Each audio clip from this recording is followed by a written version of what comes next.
মাত্র লক্ষ্য, লক্ষ্য কবিতা উপলক্ষ। আমি যদি খালি নাম সংকীর্তনে মেতে থাকি, ভাগবত পাঠ সাধুসঙ্গ, এতেই কিন্তু গোবিন্দ প্রাপ্তি হবে না। কথাটা কেমন মনে হয় না? না চাই রুচি চাই, এগুলি দরকার হবে, এর সঙ্গে থাকা চাই রুচি। উদাহরণ হিসেবে একটু বলি, আপনার সামনে নানা ধরনের ব্যঞ্জনাদি দিয়ে থালিকাতে অন্ন দেওয়া হলো সেবার জন্য, যদি মুখে রুচি না থাকে কি হবে? বহুবিধ ব্যঞ্জন সামনে দিয়েই বা। তেমনি নাম সংকীর্তন, শ্রবণ, কীর্তন, মনন এগুলি লাগবে, তার সঙ্গে থাকা চাই ক্ষুধা,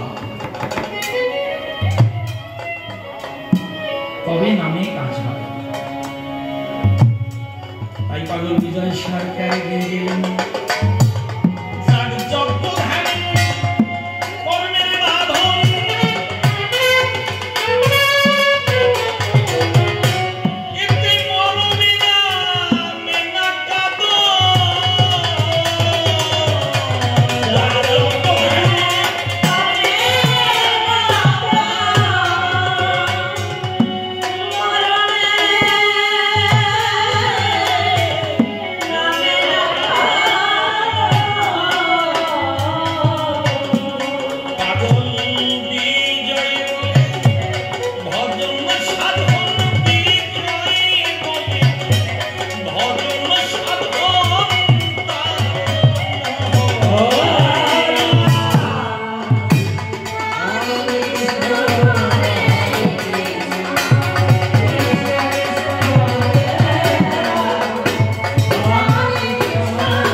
একমাত্র হরিনামের মহিমা।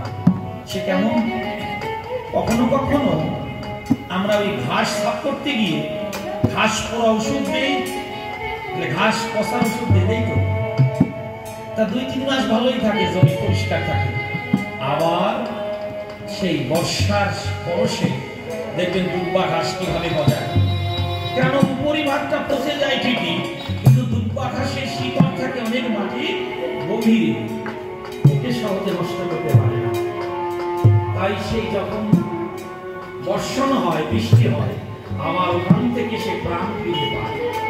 এখানে জীব গোস্বামী বললেন, যদি সমূলে পাপের বীজ বিনষ্ট করতে হয়, একমাত্র কৃষ্ণ পাপের বীজ পর্যন্ত নষ্ট হবে কৃষ্ণ নামের মহিমা।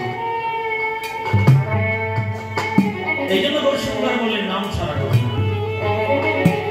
এই হচ্ছে মূল কথা। এইবার এটাকে বোঝানোর জন্য নানা ধরনের ঘটনার অবতারণা। একদিন গৌরসুন্দর তার এক পরম ভক্তকে গিয়ে বলছেন, বাবা বলো ঠাকুর, তুমি না শিষ্য। কাকে বলছেন? বলছেন তার অন্তরঙ্গ ভক্ত, তার নাম হচ্ছে সারঙ্গ। সারঙ্গ বাবাকে বলছেন, গৌরসুন্দর তুমি বিরাখা করনি, তুমি কৃষ্ণ নামে মত্ত রাধা গোবিন্দের সেবায় নিজেকে আত্মসমর্পণ করেছো, তাহলে একটা কাজ করো, তুমি শিষ্য করো, না হয় তোমাকে কি হাত ধরে দাঁড় করাবে। কখনো কখনো শারীরিক অসুস্থতা নেমে এলে কে তোমাকে পরিষেবা দেবে? বলছে গৌরসুন্দর, এই কথাটা আমাকে একবারও তুমি বলবে না। এ জন্মে আমি কোনো বন্ধনে আর থাকতে চাই না। আমি যেন প্রাণ ভরে তোমার সেবা করতে পারি, যেন জয় রাধে গোবিন্দ বলে মন কাঁদে, যেন আমার নামে রুচি হয়। আমি আর এই শিষ্য শিষ্যের মধ্যে যাবো না। আর এই কথা বলো না। মহাপ্রভু তারপরে 3-4 দিন বলেছে। একদিন রেগে গেল সারঙ্গ বাবা, হ্যাঁ তুমি একই কথা বারবার বলো, শিষ্য করো শিষ্য করো। তবে শোনো, তোমাকে কথা দিলাম, আগামী দিন যার সঙ্গে আমার প্রথম দেখা হবে আমি তাকে শিষ্য করব। আমার বোঝা যাচ্ছে তো? একটু ধ্যান দিন, দেখুন ঘটনাটা কি। আগামী দিন প্রভাতে যার সাথে আমার দেখা হবে আমি তাকে শিষ্য করব। উনি কি করতেন জানেন? ভোরবেলা উঠে স্নান করতেন। তা কখন? 4-4:30 মধ্যে। তারপরে গিয়ে একটু রাধা গোবিন্দে শ্রীপাদ পদ্মে তুলসী পত্র ফুল দিয়ে ওই তুলসী সবই তুলসী রসনাই দিতেন, তারপরে মাথায় বসতেন। এখন মহাপ্রভুকে কথা দিয়েছেন তো, উনি ভোরবেলাতেই স্নানে গিয়েছেন প্রতিদিনের ন্যায়। যেই স্নান করে তীরের দিকে মুখ করেছেন, নদীতে স্নান করেছেন, যেই উপরের দিকে মুখ করেছেন, এই সময় একটা কলার ভেলা এসে পিছন থেকে তাকে ধাক্কা দিল। উনি এতটা নামের মধ্যে ডুবেছিলেন, অন্য কিছু দেখেননি। যে ধাক্কা দিয়েছে তখন ওনার স্বাভাবিক অবস্থা ফিরে এসেছে। তা দেখলেন কিভাবে জানেন? একটা কলার ভেলা, আমরা ছোট ছোট নদী কলার ভেলায় পারাপার হতাম, এই কলার ভেলা তাতে একটা মশারি ঘাটানো 10 থেকে 12 বছরে একটি ছেলেকে শয়নে রেখেছে মশারি খাটিয়ে। এটি সাত করে রেখেছে না, সর্প দংশনে তার মৃত্যু হয়েছে। এখন যেমন আমাদের মেডিকেল সায়েন্স বলছে সর্প দংশন করলে আপনারা বিলম্ব করবেন না, ভয়ে নিজেকে একেবারে বিভ্রান্ত করে তুলবেন না, হসপিটালে ছুটে আসুন, ভালো থাকবেন। মানুষ বেশিরভাগ মারা যায় ভয়ে, আতঙ্কে। ওই বাদনরা বলবে সব কিছুই করার দরকার নেই, তাড়াতাড়ি ডাক্তারের কাছে গেলেই সুস্থ করে দিতে পারেন। বর্তমানে মেডিকেল সায়েন্স এতটা উন্নয়ন সাধন করেছে, আগে তো ছিল না। ছেলেটি মারা গিয়েছে, কলার খেলায় মশারি কাটিয়ে ভাসিয়ে দিয়েছে, আর ওই সারঙ্গ বাবাকে গিয়ে ধাক্কা দিয়েছে। উনি চোখের জলে কাঁদছে না, বলছেন তোমাকে কথা দিয়েছিলাম ভোরবেলা যার সঙ্গে আমার প্রথম দেখা হবে তাকে আমি শিষ্য করব। তাহলে দেখা হলো একটা মৃত ছেলের সাথে, আমি একেই দীক্ষা দেব, আমি একে আজ নামের মধ্য দিয়ে আমি প্রাণ দেব। উনি কি করলেন? কোলে করে ছেলেটাকে শুয়ে দিলেন। এইবার চোখের জল উনি কাঁদছেন।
চোখের জলে কৃষ্ণ নাম গায়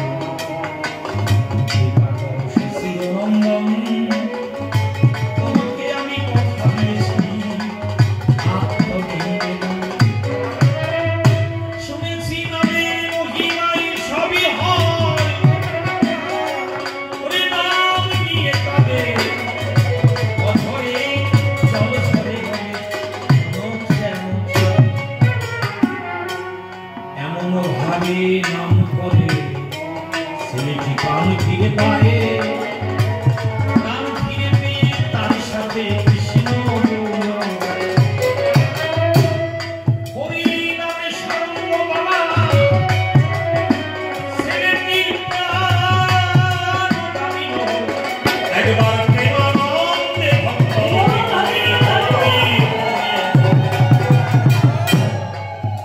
ছেলেটি যখন প্রাণ ফিরে পেয়েছে ওর মা বাবা শুনতে পেয়ে এসে বলছে বাবা সাধু বাবা তোমার কাছে আমরা চিরঋণী মৃত ছেলেকে তুমি প্রাণ দান করলে নামের মহিমা কিছু বলার আগেই ছেলেটি বলছে মা আমি যখন মারা গিয়েছিলাম সর্পদংশনে আমার প্রতি তোমাদের সকল চাওয়া পাওয়া শেষ করে দিয়ে আমাকে ভাসিয়ে দিয়েছো ভেলায় করে তার যখন সাধু বাবা কৃপা করে আমাকে বাঁচিয়েছে আর ওই ভোগ বিলাসে আমাকে নিও না আমি বাকি জীবন রাধা গোবিন্দের সেবায় যেন থাকতে পারি আমি আর আমার সংসারে ফিরে যাব না ওই ছেলেটি বাকি জীবন ওই সারঙ্গ বাবার কাছে এসে কৃষ্ণ নামে কি হয় শোনো নাম নামে অভেদ এই ভাব যদি একবার জাগে এরপরে আরেকটি প্রশ্ন করল এই সভায় নিতাই ভজ কেন বলে জানিবার বিষয় বলছে নিতাই ভজ নিতাই ভজ নিতাই ভজলে গৌর পাবে তাই না শোনো নিতাই হচ্ছে সকল প্রেমের সমাহার আর গৌর হচ্ছে রস অক্রোধ নিত্যানন্দ উনি হচ্ছেন সংকর্ষণ যিনি পরমকে আকর্ষণ করেন তিনি হচ্ছেন নিতাই ভালো মন্দ জয় পরাজয় চাওয়া পাওয়া কোনো কিছুর ভিতরে যিনি থাকেন না তিনি হচ্ছেন নিত্যানন্দ তাহলে এই ভাব যদি একবার জাগরিত না হয় সে কি করে গৌরীর প্রেম বাজারে যাবে রসে ডুববে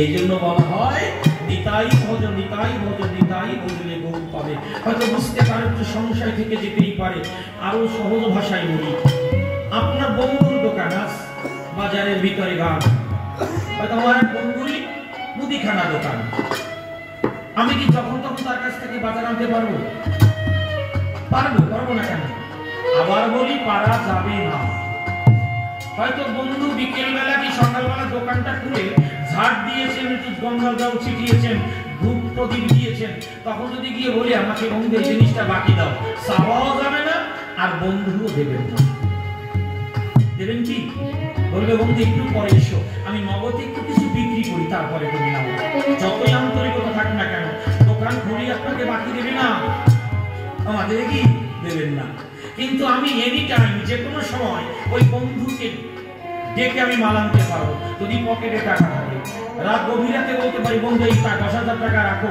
বাড়িতে বিশেষ অতিথি এসেছেন অনেকে তাড়াতাড়ি চাউল দাও তেল দাও তাকে ডেকে দোকান খুলে মাল আনা যায় যদি পকেটে টাকা থাকে না তেমনি যদি প্রেম থাকে ভিতরে একবার যদি প্রেম হরি করে একদম হরি কৃপা করো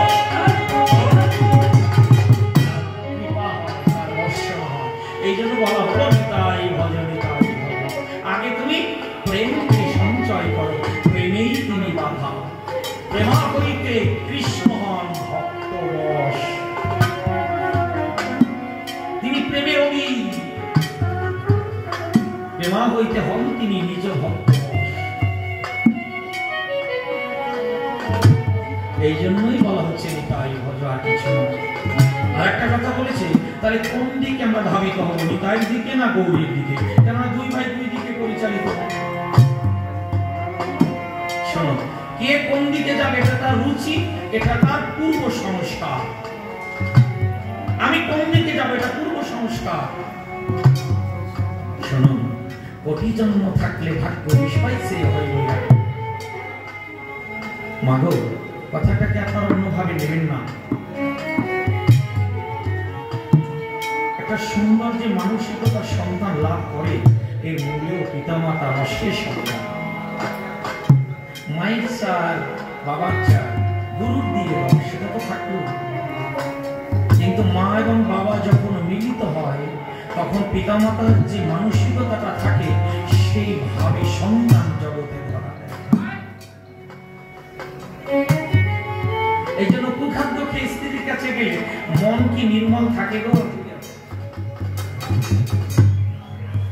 আবার আমি আমার স্ত্রীকে বাদ দিয়ে অন্য নারীতে আকৃষ্ট, আসক্ত, আমি যতই হুমকি দুমকি দেই, যত টাকারই মালিক হই না কেন, হয়তো আমার স্ত্রী শারীরিক দুর্বল, অর্থনৈতিক দিক থেকে দুর্বল, তার বাবা মা গরিব, আমি সেই ঘর থেকে দেখতে সুন্দর নিয়ে এসেছি, কিন্তু যাই অন্য জায়গায়, কিন্তু হয়তো স্বামীকে সে ভয় পায় নানা কারণে, কিন্তু যখনই পুরুষটি তার স্ত্রীর কাছে যাবে ভালো মনে কাছে নেবে কি?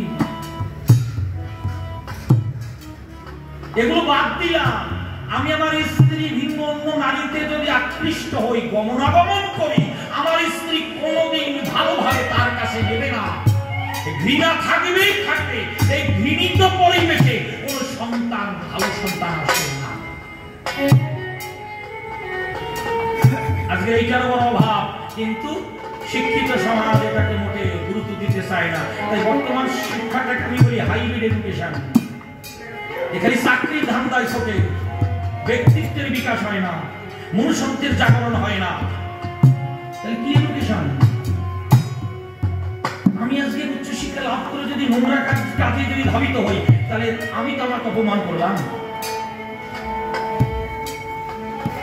অনেকে ভাবেন আমার ছেলেকে আরে বাপরে বা আইএস আইপিএস অফিসার করে ফেলেছি। এই জাগতিক এডুকেশন কি শেষ কথা বলে? নেভার, বলে না। তাই যদি বলতো তাহলে রামপ্রসাদের গান ওই কথাটা শোনা যেত না, আমার চেতনা চৈতন্য করে দেওয়া চৈতন্য। স্কুল কলেজের এডুকেশন আমাকে চৈতন্য দান করতে পারে না, আমার ভাষাটাকে সুন্দর করতে সহায়তা করে, আমার বাক শক্তিকে সুন্দর সৌন্দর্য দান করে। কিন্তু চৈতন্য শক্তি সাধনা অর্জন করতে হয়, মহতের পরশে অর্জন করতে হয়, এই এডুকেশনে তো হয় না।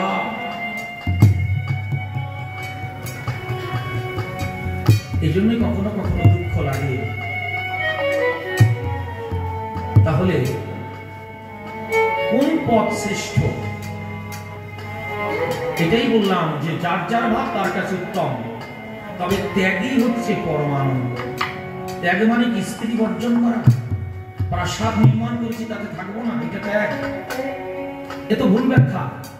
ত্যাগ মানে স্ত্রী বর্জন নয়, ত্যাগ মানে প্রাসাদে শয়ন করা যাবে না তা নয়। ত্যাগ মানে হচ্ছে ক্ষুদ্র থেকে বৃহতে গমন। ক্ষুদ্র থেকে বৃহতে গমন। আপনার আমাকে এখন জিজ্ঞাসা করলে আপনার বাড়ি কোথায়, আমি বলবো হবিবপুর, রানাঘাটের কাছে। যখন আমি অন্য রাজ্যে যাবো কোথায়? কলকাতায়। মানে সারা পশ্চিমবঙ্গে আমার বাড়ি হয়ে গেল। যদি কোনো দেশে চলে যায়, আমেরিকায় যাই, বাড়ি কোথায়? ভারতে। ভারতে আমার বাড়ি হয়ে গেল। এই যে ক্ষুদ্র থেকে বৃহতে গমন, একে বলে ত্যাগ। ত্যাগ মানে স্ত্রী বর্জন নয়। যারা কইয়ে বেড়ায় বলুক বলুক দিয়ে, এরা ভুল ব্যাখ্যা। অনেকে বলে নিরামিষ খাই, আরে ভাইছিলাম মিলে কোথায় নিরামিষ পেয়েছে? যদি শাস্ত্র মানতা নিরামিষ হয়, মধু কৈতব দত্তের মেদ থেকে মেদিনী, তাহলে নিরামিষ থাকবে কোন জায়গায়? মেদ মানি তো চর্বি। তাহলে মধু কৈতব দত্তের মেদ থেকে মেদিনী, মেদিনী মানে পৃথিবী, এই পৃথিবীর সৃষ্টি হয়েছে, তাহলে নিরামিষটা পাওয়া কোথায়? বাস্তবে মিলিয়ে নিন। হাড়ি পাতি উনান সব আপনি নূতন কিনে নিয়ে এলেন, যেহেতু বাজারে রয়েছে তো দোকানে, সব আপনি নিয়ে এলেন। নূতন হাড়ি, নূতন কড়াই, নূতন ওভেন, তাই তো দিয়ে ফেললেন, রান্না করলেন, নূতন থালায় বেরিয়ে নিলেন। খাবেন হাত দিয়ে খাবেন না চামচ দিয়ে খাবেন? মেনে নিলে আপনার হাত দিয়ে আপনি চামচ দিয়ে খাচ্ছেন, তাহলে মুখে তো দেবেন। মুখটা কি নিরামিষের না মাংসের? কিসের? এই মুখটা মাংসের না? নিরামিষটা খাইটা কোন জায়গায়? দেখেছেন চিন্তাধারার কি তফাৎটা কোথায়? মাখালে তুমি মানুষের হাত দিবে, খাইলে মুখের মধ্যে, ওটা তো প্লাস্টিকের মুখ না, ওটা তো মানুষের মুখ। নিরামিষ খাই, তুমি খাওগে, কিন্তু আমি মাছ মাংস গ্রহণ করি না। কেউ যদি গ্রহণ করে সে অপান্তে অৎসুক, এই ভাব যেন থাকে না, তাহলে তোমার সাধন মতনই হোক। এটাই হচ্ছে খাঁটি কথা। এই জন্য অনেক সময় বসে গিয়ে কয় কবি গানে জাগিয়ে কথা কয়, কবি গান শুনবি না, এই আর এক শয়তান। কিন্তু এটাও ঠিক, কবি যে সিদ্ধান্তটা দেবেন তা যেন পরিশুদ্ধ হয়, শাস্ত্রসঙ্গত হয়, দর্শনে যেন মেশে। আমি তো বলে গেলাম নিরামিষ বলে কিছু হয় না। কুমড়োর ডাটায় মেডিকেল সায়েন্স প্রমাণ করে দেখিয়েছেন কুমড়োর ডাটায় মাংসের গুণ বর্তায়। নিরামিষটা পাওয়া কোন জায়গায়? কয়জন বসায় কুমড়োর ডাটা খায় না?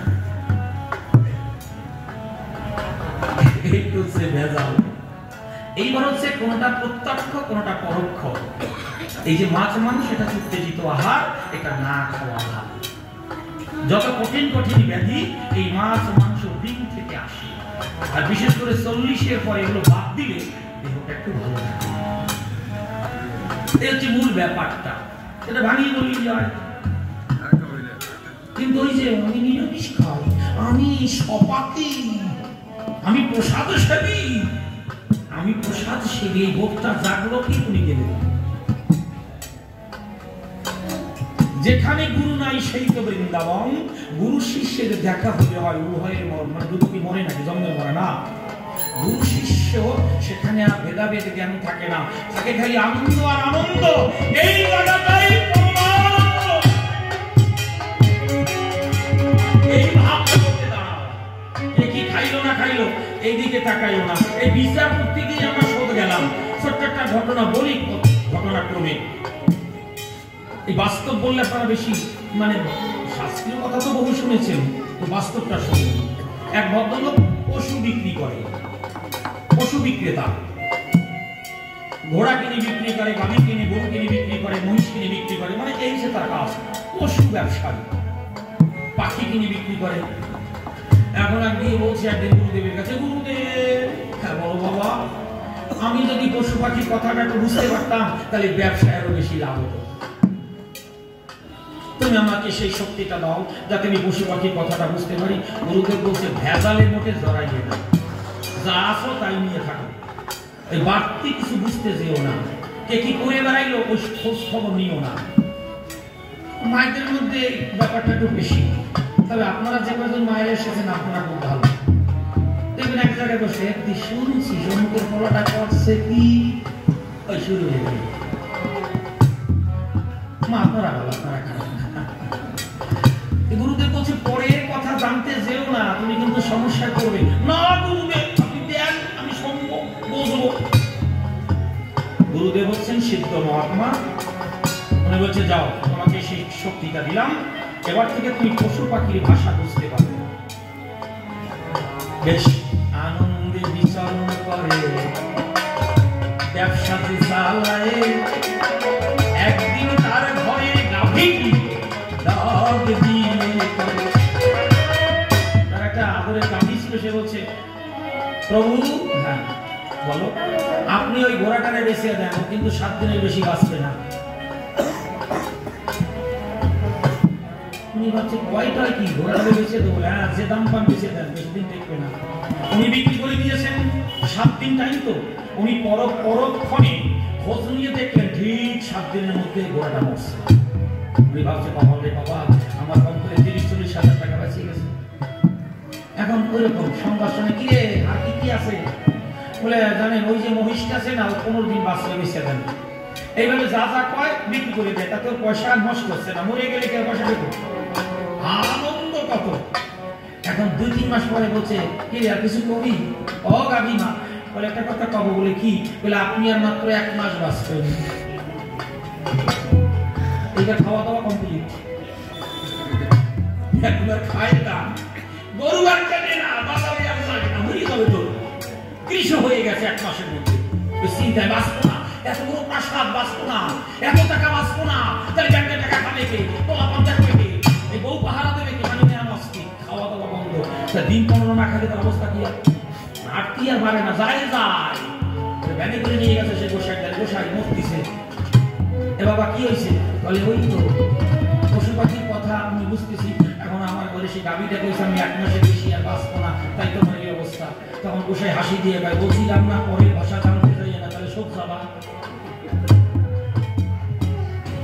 পরের সংবাদ খুঁজতে যেও না, তোমাকে যা দিয়ে ভগবান জগতে পাঠিয়েছে তুমি নিজেকে নিজ অন্বেষণ করো, ভালো থাকবা। অপরের দিকে তাকাইও না, অপরের মঙ্গল চিন্তা করো, অপরের বার্তাকে শোনার চেষ্টা করো।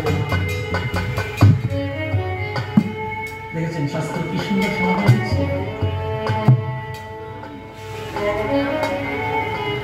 তাই বলি পরম আনন্দ হচ্ছে ত্যাগে। ভোগে কি করে? মানুষকে ভোগায়, ভোগে মানুষকে সংকীর্ণ করে, ভোগে মানুষের মানসিকতার নিম্নগামী হয়। উদাহরণ দিয়ে বলি, একদম মিশে যাবে। আপনারা দেখেছেন কখনো কখনো ভুজঙ্গ। ভোগ কাকে বলে শুনুন। ভুজঙ্গ মানে কি? আমা ভুজঙ্গ মানে সাপ। সাপ কখনো কখনো ব্যাঙের মুখও ধরে আর ঠ্যাংও ধরে, ধরে না? বাঘে যেদিক পায় সেদিক তো ধরবে। যদি সাপটা আকারে ছোট হয় আর ব্যাঙটা যদি বড় হয়, তাকে গিলতে একটু টাইম লাগে, গলদক্রম করতে টাইম লাগে না? তাহলে যখন ওই পা দুটো ধরে আস্তে আস্তে গেলে আর ব্যাঙ ডাকে, ডাকে না? আমরা সবাই টের পাই ব্যাঙের ডাক শুনে, ওই দশে সাপে। তাহলে যখন আস্তে আস্তে গেলে আমরা একটু রেস্ট নেয়, অর্ধেক দিলে ভেবেছে ওই মুহূর্তে সামনে দিয়ে যদি একটা মাকড়সা যায়, একটা কোন রকম পিপিলিকা যায়, ওই ব্যাঙ তার জিভ দিয়ে তাকে ধরে গ্রহণ করে। খানিকক্ষণ পরে সাপটাকে পরিপূর্ণ গ্রহণ করে নেবে, তবু সে সামনের একটা মাকড়সা, একটা পিপিলিকা দেখলেও সে খায়। ভোগের রাজ্যে জীবের গতি তাই ভোগের রাজ্যে জীবের গতি। আরো কত দৃষ্টান্ত আমরা দেখেছি। এই বাজারে দেখতে পাবেন যেখানে মাংস বিক্রি হয়, যারা কষাই বা যারা মাংস বিক্রেতা, কষাই শব্দটা ভালো শোনায় না, যারা মাংস বিক্রেতা দেখবেন কয়েকটা পাঠা ছাগল বা খাসি এনে এক জায়গায় বেঁধে রাখে, রাখে না? একটাকে কাটে আর কয়েকটা একভাবে বাঁধা থাকে। তাহলে যাকে কাটলো তার মাথাটা কাঁপছে, কি কাঁপে তো? ওরা কিন্তু দেখছে যে মাথাটা ছটফট করছে, তবু ওরা ওই আমের পাতা খায়। একবার কি ভাবে, খানিকক্ষণ পরে আমাকে মৃত্যু মুখে পতিত হতে হবে। ভোগের রাজ্যে জীবের খাবার। এই জন্য ভবা পাগলা বললেন, ওই দেখো শ্মশানে কি মানুষ দিনে পুরিতেছে মানবের যত অহংকার। একবার হরি বল, হরি বল,